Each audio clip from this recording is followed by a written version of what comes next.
ஐயனார் துணையில அடுத்து நடக்க போகுதுன்னு வாங்க பார்க்கலாம். விடிஞ்சா சேரனுடைய கல்யாணம். நடேசன் பாட்டுக்கு வாசல்ல உட்காந்து பாட்டு கேட்டுக்கிட்டு இருக்க. அப்பதான் சோழனும் நிலாவும் வந்து ஏதோ செயின் கொடுப்பேன் நீங்க இங்க ஒண்ணுமே காணோம், விடிஞ்சா கல்யாணம் அப்படின்னு சொல்லி நிலா கேட்கவும், ஏமா வருமா வரும் அப்படின்னு சொல்லிட்டு நடேசன் சொல்லவும், வரும்னா எப்ப வரும், என்ன செயினுக்கு கை கால் முளைச்சு நடந்து வருமா, கொடுங்க அங்கிள் விளையாடாதீங்க, விடிஞ்சாதானே கல்யாணம், இப்பயே எல்லாத்தையும் ரெடி பண்ணி வச்சோன்னா காலையில கோயிலுக்கு போயில எந்த அவசரமும் தேவையில்லை, செயினை எடுத்து கொடுங்க அப்படின்னு சொல்லிட்டு நிலா சொல்லவும், அதான் சொன்னேனே வருன்னு அப்படின்னு சொல்லி நடேசன் சொல்லவும், அப்பதான் சோழன், ஏங்க இந்த ஆளை நம்பி நம்ம பாட்டுக்கு செயின் வாங்காம இருந்துட்டோம், செயின் வருன்றாரு, எப்பத்தான் வரும்னு தெரியல, இவர் பாட்டுக்கு இப்படியே கதை கட்டலான் இருக்காரா அப்படின்னு சொல்லிட்டு சோழன் சொல்லவும், டேய் வாய முறா, செயின் இன்னும் கொஞ்சம் நேரத்துல வரும், 2 பேரும் உள்ள போங்க அப்படின்னு சொல்லி நடேசன் சொல்லவும், ஷியோரா வந்துரும்ல அப்படின்னு சொல்லிட்டு நிலா சொல்லவும், அட வந்துருமா போ அப்படின்னு சொல்லி நடேசன் சொல்லவும், சோழனும் நிலாவும் பார்த்தா சந்தேகத்தோட வீட்டுக்குள்ள வராங்க.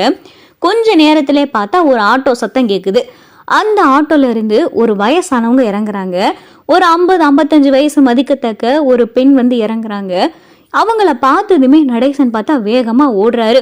ஏங்க ஏதோ ஒரு ஆட்டோ சத்தம் மாதிரி கேட்கல அப்படின்னு சொல்லி சோழன் சொல்ல, ஆமால அப்படின்னு சொல்லி நிலா, சோழன், பாண்டி, பல்லவன், சேரன்னு சொல்லி எல்லாரும் வெளியே வந்து பார்க்க நடேசன் வேகமா போறாரு. ஆட்டோல இருந்து ஒரு வயசான பெண் இறங்குறாங்க. அவங்கள பார்த்ததுமே நடேசன் ஏதோ பேசுறாரு. பேசிட்டு அவங்க கையில இருந்து ஏதோ ஒரு பெட்டி வாங்குறாரு. இதை எல்லாரும் நின்று பார்த்துக்கிட்டும் இருக்காங்க. ஏன்னே யார் அவங்க அப்படின்னு சொல்லி நிலா கேட்கவும், தெரியலையப்பா அப்படின்னு சொல்லி சேரனும் சொல்ல, ஏங்க இப்பதான் கொஞ்ச நேரத்துக்கு முன்னாடி சொன்னார்ல செயின் வரும்னு, அந்த செயினை வாங்க போறாரோ அப்படின்னு சொல்லிட்டு சோழன் சொல்ல, இருக்கலாம் அப்படின்னு சொல்லி நிலாவும் சொல்ல, அந்த பெண்கிட்ட இருந்து நடேசன் பார்த்தா செயினையும் வாங்கிக்கிறாரு. வாங்கிட்டு நடேசன் கையில பெட்டியோட நடேசன் மட்டும் வராரு. மறுபடியும் அந்த வயசான பெண் பார்த்தா ஆட்டோலயே ஏறி போயிடுறாங்க. இதை பார்த்துட்டு நிலா, என்னன்னே அவங்க போயிட்டாங்க அப்படின்னு சொல்லி நிலா சொல்ல, தெரியலையப்பா அவங்க யாருன்னே முதல்ல எனக்கு தெரியலையே அப்படின்னு சொல்லி சேரன் சொல்ல, நடேசன் வந்து நிலா கிட்ட செயினை கொடுக்குறாரு.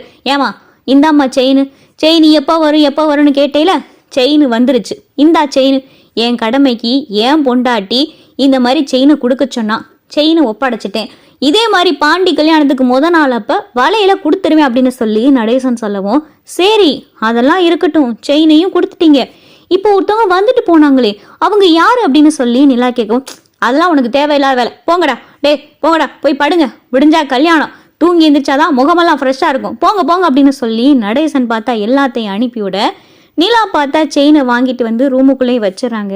ஆனா நிலாவுக்கு பிறண்டு படுத்து பாக்குறாங்க, தூக்கமே வரல. யாரா இருக்கும், யாருக்கிட்ட இருந்து செயினை வாங்கிட்டு வந்தாரு, இந்த வீட்டு ரகசியம் எல்லாமே நமக்கு தெரியும், ஆனா அவங்க யாருன்னு தெரிஞ்சே ஆகணுமே அப்படின்னு சொல்லிட்டு எல்லாரும் தூங்கிடுறாங்க. நிலா ரூமுக்குள்ள இருந்து எந்திரிச்சு வராங்க. எல்லாரும் நல்லா தூங்கிட்டு இருக்காங்க.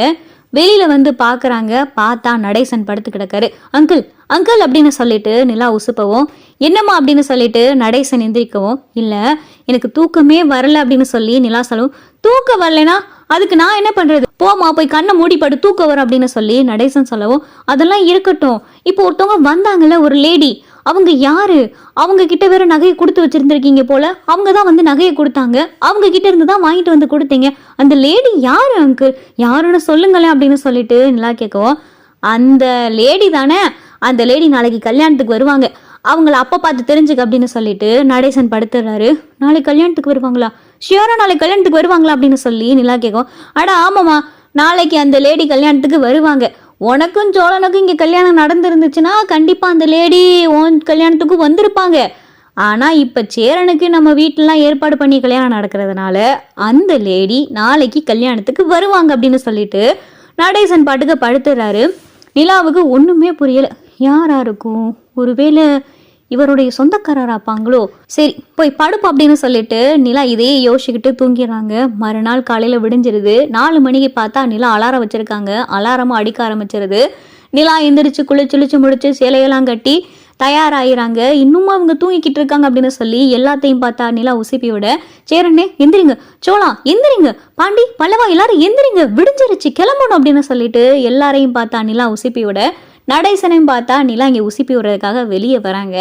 அப்போ மறுபடியும் பார்த்தா அந்த ஒரு ஆட்டோ வருது. அந்த ஆட்டோல இருந்து அந்த லேடி இறங்குறாங்க. அந்த லேடியை பார்த்ததுமே நடேசன், நீ தான் யாரு என்னன்னு கேட்டேல, நீ கேட்ட லேடி வராங்க பாரு அப்படின்னு சொல்லி நடேசன் சொல்லவும், நிலாவும் பார்த்தா திரும்பி பார்க்குறாங்க. ஆட்டோல இருந்து இறங்கி அந்த பெண்மணி பார்த்தா நடந்து வராங்க. அவங்கள பார்த்ததுமே நிலாவுக்கு ஒன்றுமே புரியல. வீட்டில் இருக்கிற யாருக்குமே பார்த்தா அவங்கள அடையாளமே தெரியல. அங்கிள் யார் இவங்க, என்னன்னு தெரிஞ்சு பேசுறது, அவங்கள எப்படி கூப்பிடுறது அப்படின்னு சொல்லி நிலா சொல்லுவோம். அவங்க வேற யாரும் இல்லை, என் பொண்டாட்டி இருக்கால, என் பொண்டாட்டியோடைய தங்கச்சி அப்படின்னு சொல்லிட்டு நடேசன் சொல்லவும், என்ன சொல்றீங்க, உங்க ஒய்ஃபோடைய தங்கச்சியா, ஆன்டியோடைய தங்கச்சியா அப்படின்னு சொல்லி நிலா கேட்கவும், அட ஆமாம்மா, என் பொண்டாட்டியோடைய தங்கச்சி பங்கஜா அப்படின்னு சொல்லிட்டு நடேசன் சொன்னதும், வாங்க வாங்க வாங்க வாங்க அப்படின்னு சொல்லிட்டு நிலா பார்த்தா வேகமா ஓடி போய் அந்த லேடியை கூப்பிடவும், வரேம்மா அப்படின்னு சொல்லி அவங்களும் சொல்றாங்க. மாமா கல்யாணத்துக்கு நீங்க கிளம்பலையா, நேரம் ஆச்சு அப்படின்னு சொல்லிட்டு வந்த அந்த லேடி சொல்லவும், இந்த கிளம்புறேன் அப்படின்னு சொல்லி நடேசனும் பார்த்தா கிளம்ப போறாரு. அப்பதான் வீட்டுக்குள்ள நிலா அவங்கள கூட்டிட்டு வரவும், யாருப்பா நிலா, இவங்க நேற்று நைட்டு வந்தவங்க, அவங்க தானப்பா அப்படின்னு சொல்லி சேரன் சொல்லவும், அண்ணே இவங்க யார் தெரியுமா, உங்களுக்கு கூட தெரியாதா, எப்படின்னு உங்களுக்கெல்லாம் இவங்க முகம் மறந்து போச்சா என்ன அப்படின்னு சொல்லிட்டு சேரன் கிட்ட பார்த்தா நிலா கேட்கவும், அப்பதான் அந்த லேடி சொல்றாங்க, இவங்கெல்லாம் மறந்துருப்பாங்கப்பா, இவங்கெல்லாம் சின்ன சின்ன குழந்தையா இருக்கையில நான் தூக்கி வச்சிருப்பேன்.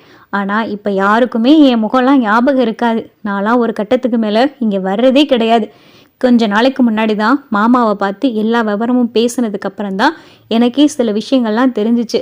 அதனால இவனுங்க யாருக்குமே என் முகம்லாம் தெரியாதுப்பா அப்படின்னு சொல்லிட்டு பங்கஜம் சொல்லவும், அண்ணே இவங்க யாரு தெரியுமா, உங்கள் அம்மா இருக்காங்களே, உங்கள் அம்மாவுடைய தங்கச்சி, இவங்க பேர் பங்கஜம், உங்களுக்கு கூட இவங்க பேர் கூட தெரியாது அப்படின்னு சொல்லிட்டு இங்கே பார்த்தா நிலா கேட்கவும், அப்போதான் சேரன், ஆமாப்பா அம்மா என்கிட்ட பங்கஜன்ற பேரை அடிக்கடி சொல்லுவாங்கப்பா, அப்போ பாண்டி சோழன்லாம் ரொம்ப சின்ன பையங்க, எனக்கு அம்மா சொன்னது ஞாபகம் இருக்குப்பா அப்படின்னு சொல்லிட்டு சேரன் சொல்லவும், சித்தி வாங்க சித்தி உட்காருங்க அப்படின்னு சொல்லி சேரன் சொல்லவும், சோழனும் பாண்டியும் பார்த்தா வேகமாக சேர் எடுத்து போடுறாங்க. அவங்க உட்காடுறாங்க.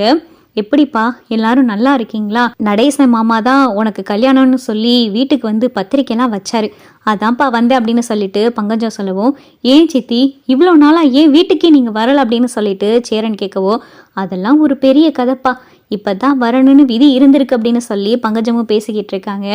என்ன பங்கஜம் சாப்பிட்லையா, ஏமா நிலா சாப்பிட்றதுக்கு ஏதாவது எடுத்து கொடுமா அப்படின்னு சொல்லி நடேசன் சொல்லவும், வேகமாக பார்த்தா நிலாவும் சாப்பாடெல்லாம் எடுத்துகிட்டு வந்து கொடுக்குறாங்க.